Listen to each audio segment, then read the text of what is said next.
Shalom bien-aimé. Bien-aimé, j'ai un message pour toi qui n'arrive pas à te défaire de la drogue, qui n'arrive pas à te défaire de l'alcoolisme, qui n'arrive pas à te défaire de plusieurs autres vices. Bien-aimé, tu vas écouter cet audio, ce témoignage. Oui, ce témoignage de quelqu'une qui était accro de l'héroïne.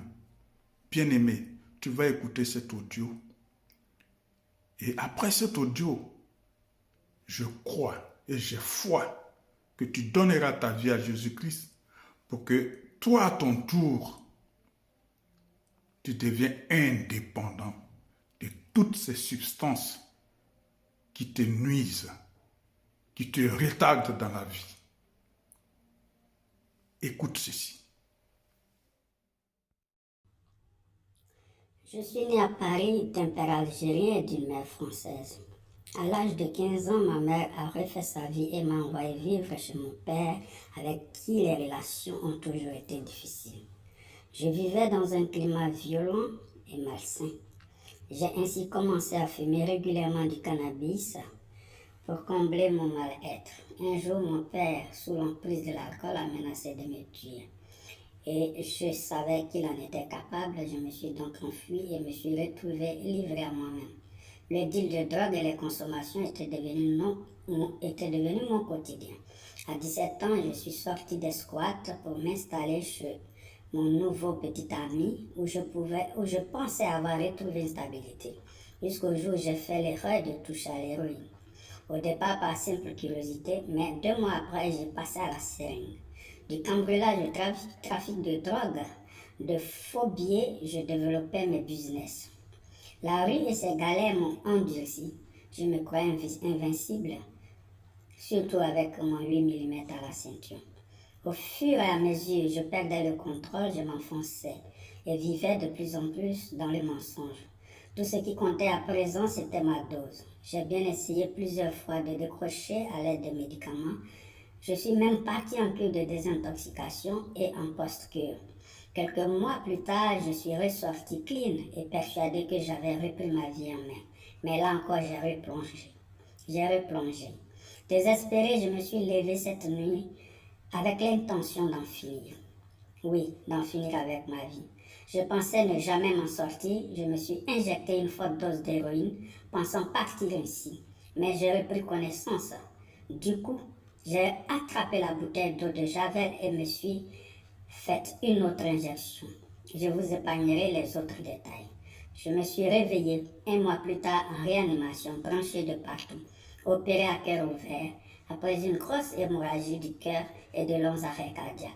Les médecins pronostiquaient au mieux un état végétatif. J'étais devenue la miraculée de l'hôpital. Malheureusement, j'étais toujours accro à l'héroïne. Ma cousine qui était venue prier pour moi pendant mon coma m'a dit que Dieu m'aimait et que c'était lui qui m'avait gardé en vie.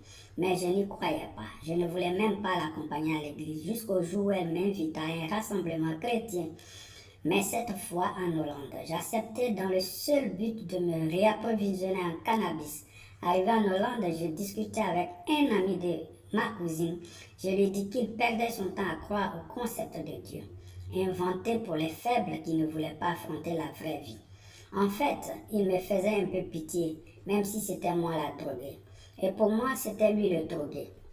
La Bible n'était pas pour moi qu'un la Bible n'était pour moi qu'un vieux bouquin écrit par des hommes, bien que je ne l'avais jamais lu. Je lui posais donc des questions dans le seul but de le contredire.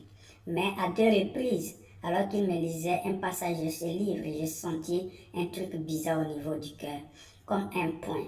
J'eus très peur car mon opération n'était pas vieille. Mais cette sensation partit comme elle était venue, très étrange. Je ne dis rien à personne, mais cette coïncidence troublait mon esprit cartésien. Dans la discussion, ce gars me dit, si je voulais savoir si Dieu existait, il me fallait simplement faire ma propre expérience, que ce serait là que je vivrais. Puis après, de retour à Paris, j'ai voulu vérifier, j'ai donc commencé à parler à ce Jésus qu'on me disait mort pour tous mes péchés. En faisant le bilan de ma vie, comme tout le monde, j'avais aussi fait des choses dont je n'étais pas fière. Alors, j'ignorais véritablement les valeurs de Dieu. J'ai pu ainsi concevoir que ma vie n'était pas forcément si bien que ça. Étant sincère, je m'attendais à ce qu'il se passe quelque chose. J'ai alors passé le meilleur deal de toute ma vie. Alors que la drogue était toute ma vie, je lui ai dit, si tu me débarrasses de toutes mes dépendances, je croirai en toi et te suivrai. Instantanément, j'ai ressenti à l'intérieur de moi une paix, un amour, des sensations que je n'avais jamais expérimentées, même en me shootant. C'était surréaliste, mais bien concret. En ce moment précis, j'ai réalisé que Jésus était bien vivant et j'ai compris que j'avais cherché au travers de la drogue un bien-être que Dieu seul pouvait véritablement m'apporter, de plus gratuitement. Et surtout, j'avais cette conviction d'avoir été délivré de la drogue et même de la cigarette. Enfin, libre.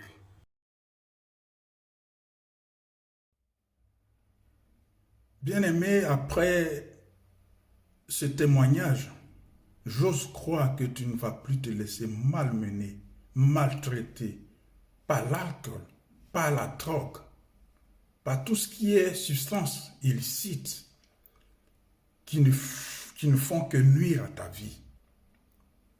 Regarde dans Matthieu 7, verset 7, Jésus-Christ a dit ceci. Demandez et l'on vous donnera. Cherchez et vous trouverez. Frappez et l'on vous ouvrira. Et plus loin, dans le verset 8, il dit, car quiconque demande reçoit, celui qui cherche trouve, et l'on ouvre à celui qui frappe.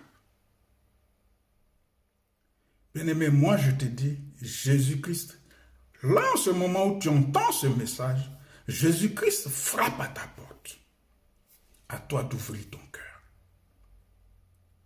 De par ce message, maintenant je te dis, à toi qui me regardes, à toi qui es encore sous l'emprise de la drogue, l'emprise de l'alcool, Jésus dit qu'il t'aime. Maintenant, il frappe à ta porte. Ouvre-lui ton cœur. Sois béni. Au nom puissant de Jésus-Christ de Nazareth. Shalom.